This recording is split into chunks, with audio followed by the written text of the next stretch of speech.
Buenos días, hermanos y hermanas, que el Señor les pueda bendecir grandemente. Este es mi video acerca de el último requisito de la especialidad de arte cristiano de predicar. En esta ocasión estaré hablando acerca del libro de Job. Mi tema está centrado en este personaje. Antes de comenzar, vamos a tener una pequeña oración. Padre nuestro que estás en los cielos, alabamos tu nombre, Señor, por este día. Ayúdanos, Señor, a entender este tema y a glorificarte por medio de él. En el nombre de Jesús, amén. En esta ocasión vamos a hablar acerca del libro de Job.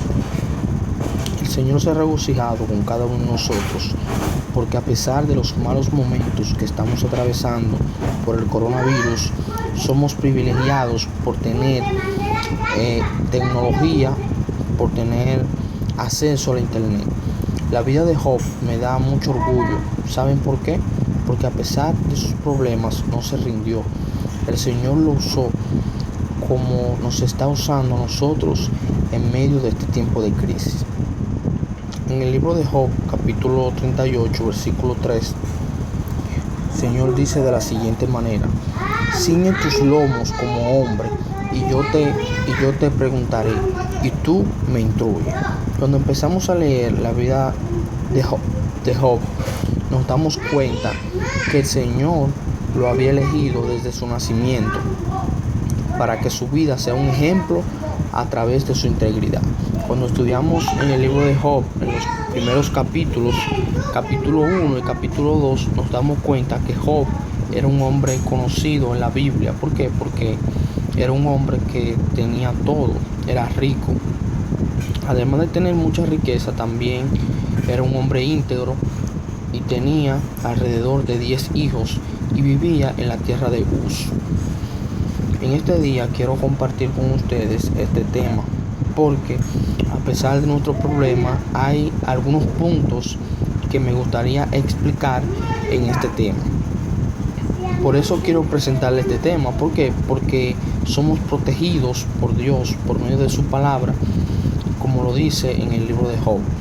Job era un hombre fiel y por eso Dios le recompensó al final de sus días. ¿Por qué? Porque él se dispuso a cumplir con la palabra de Dios. El primer punto que quiero presentarles es: nuestro gozo es un regalo de Dios y nuestro sufrimiento es una dádiva de Dios.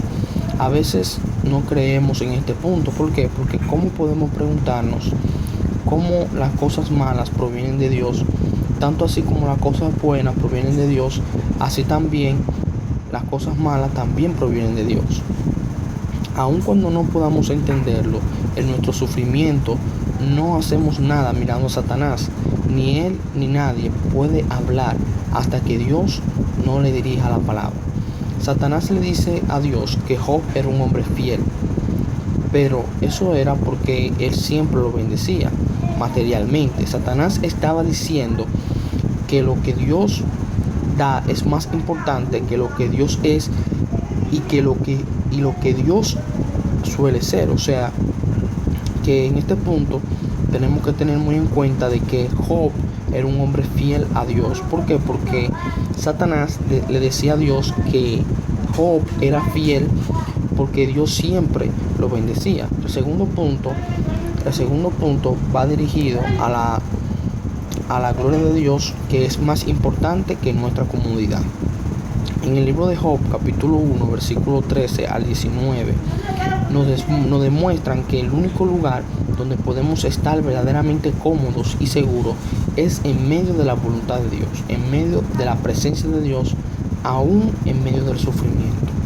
En una sola tarde, Job pasó de ser el hombre más rico y más dichoso a ser el hombre más desdichado, sin tener a quien culpar. Tercer punto: siempre podemos explicar el sufrimiento humano.